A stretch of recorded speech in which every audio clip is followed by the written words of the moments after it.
Yes, ito nga pala yung gabi ng Christmas party ng kabataan. Ito yung matagal nang hinihintay ng kabataan na dati ay nawala simula nang tayo ay magkameron ng COVID dito sa atin Pilipinas. So ayan, at muling naibalik. Kitang-kita naman na talagang excited ang lahat, sayang-saya.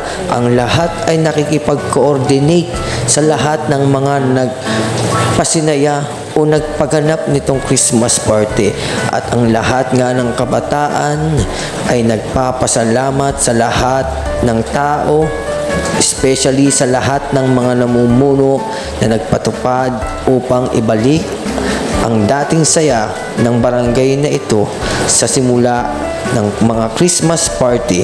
Ayan, makikita natin na talagang sobrang saya ng mga kabataan, nakihabilo kahit sila ay nagkandalusong-lusong, nagpaambon upang makarating dito sa mahiwagang bahay na yun na kanilang gustong mapuntahan, at inaasam na magkameron ng ngiti sa pag-uwi ang bawat isa.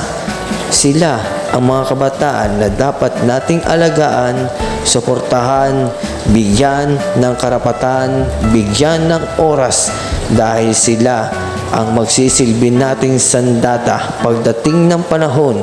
Kaya ako mismo bilang dating kabataan ay nangangako na susuporta sa kagustuhan upang mapasaya ang lahat ng mga bata dito sa barangay na ito, at kaming lahat, simula sa akin sa kanila, tayo o sino man. Maraming salamat.